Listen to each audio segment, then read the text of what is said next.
The legal landscape quaked, and clients and counsel continued to navigate the tremors.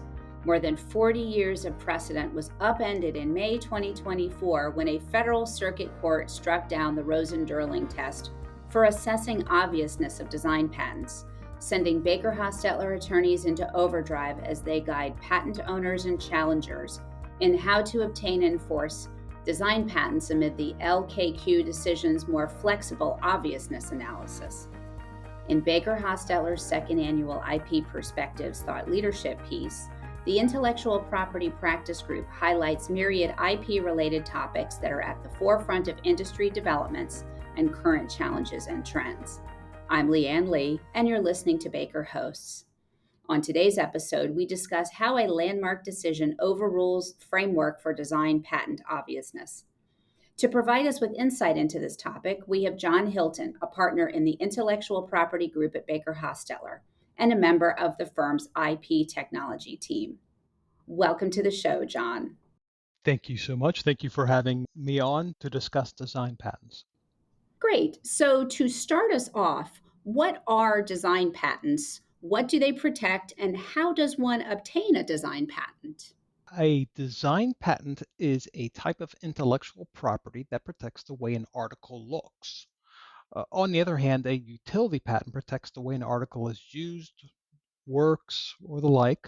Accordingly, a design patent may be utilized to protect the ornamental appearance of an article, which may include its shape, configuration, surface, ornamentation, or the like. Moreover, a design patent may be used to protect a generic article, a display, that may include computer-generated icons, graphical user interfaces, and the like. In the United States, design patents are filed with the United States Patent and Trademark Office. They include a very brief specification, drawings, and a single claim. This single claim being based on the drawings of the article. Typically, we don't want to claim every part of the article. Accordingly, we include broken lines in the drawings that form no part of the design to be patented. In the specification, we include a statement indicating the broken lines in the drawings also form no part of the design to be patented. LQK focused on obviousness. What is obviousness and how does it play a role in design patents? At a high level, under 35 U.S.C. 103, a patent for a claimed invention may not be obtained if the differences between the claimed invention and the prior art as a whole would have been obvious to a person having ordinary skill in the art. Accordingly, to obtain and enforce a design patent, the claim must be non-obvious.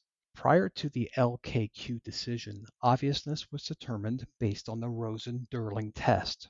Here, to determine obviousness, the test required that a primary reference must be basically the same as the challenged design claim, and any secondary references must be so related that features in one would suggest application of those features to the other.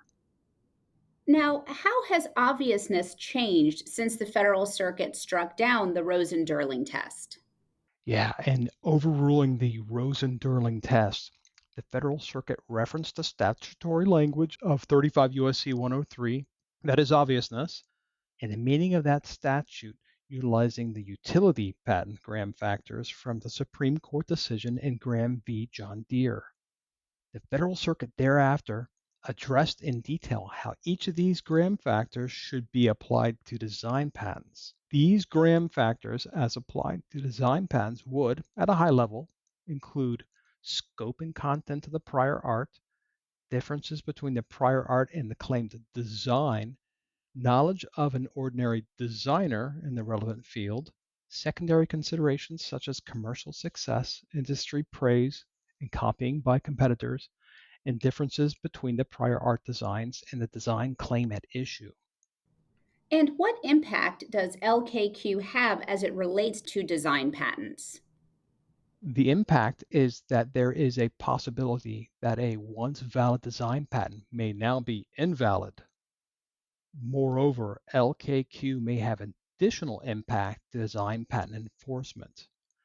For example, a Colorado District Court ruled a few weeks ago in the Kong Company LLC versus Bounce Enterprises that the change in law of design patent invalidity in LKQ overcomes assigner estoppel. And I have just one final question for you. What are some potential strategies to take post LKQ? In this regard, there are a number of potential strategies to address LKQ.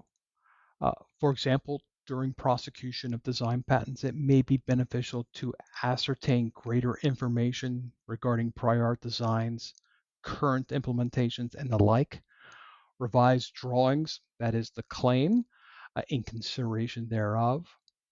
File continuations with varied claim scope or maintain a pending application to address any subsequent challenges under 35 USC 103. Consider multiple embodiments with varied claim scope.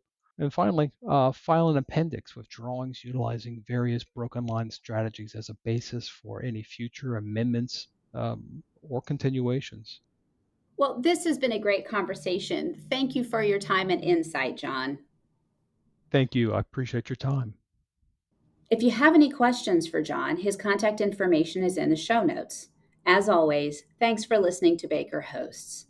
Comments heard on Baker Hosts are for informational purposes and should not be construed as legal advice regarding any specific facts or circumstances.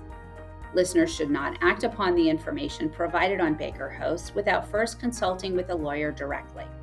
The opinions expressed on Baker Hosts are those of participants appearing on the program and do not necessarily reflect those of the firm. For more information about our practices and experience, please visit bakerlaw.com.